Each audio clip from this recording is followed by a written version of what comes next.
Çmimi i 1 litre nafte në këtë pompë të benzinës aktualisht është €1,24, kurse tek një pompë tjetër në fushë Kosovë, 1 litër naftë bën €1,22.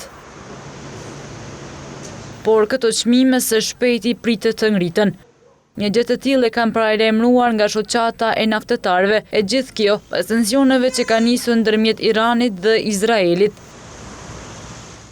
Çmimet e naftës po rriten për shkak të tensioneve në mes të Izraelit dhe Iranit. Kjo po shkakton frikë për ndërprerjet e furnizimit, duke ndikuar në rritjen e çmimeve. Irani prodhon një pjesë të madhe të naftës në botë dhe kontrollon ngushticën e Hormuzit, një pikë ku kalon afërsisht 20% e naftës botërore. Çdo eskalim i kësaj situate do të ndikojë më shumë në rritjen e naftës, ndërsa ndonjë marrëveshje paqe e ndërmjetësuar nga SBA mund të çetësojë tregun e naftës.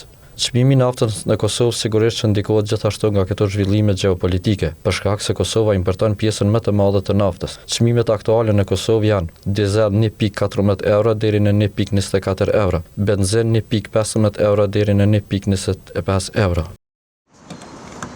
Ngritja e çmimit të naftës, sipas qytetarëve, nuk do të jetë e përballueshme për ta. Madje ata presin që institucionet të ndërmarrin masa që ky çmim të mos lëviz.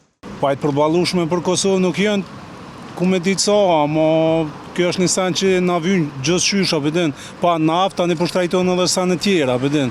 Sidomos ushqimi është shumë shtrajt. Po edhe nafta mu shtrajtu tani edhe ma keq. Tim çore no, qysh ti bojnë ta, na kemi qitë. Shtrejtimet nuk ndodhen veç te na. Qysh pashë jetë për më shtrejtu, me reagu qeveria, shteti. Na s'kem sa ndorë, as këta s'kan sa ndorë. Që tensionet të cilat janë duke ndodhur në lindje të mos ndikojnë në çmimet në Kosovë, njohësi i ekonomisë Safet Gerxhaliu ka një kërkesë. Mi pa e çka e bën të veçantë Kosovën krahasuar me vende tjera, qoftë të rajonit, qoftë me vende evropiane, është mungesa e rezervave shtetërore që janë produkte strategjike.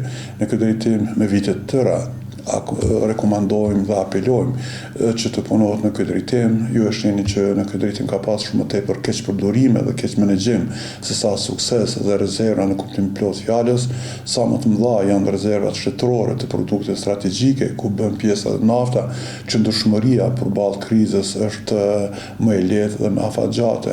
Në vitin 2022, qeveria e Kosovës përmes një vendimi kishte përcaktuar edhe tavanin e çmimeve të karburanteve.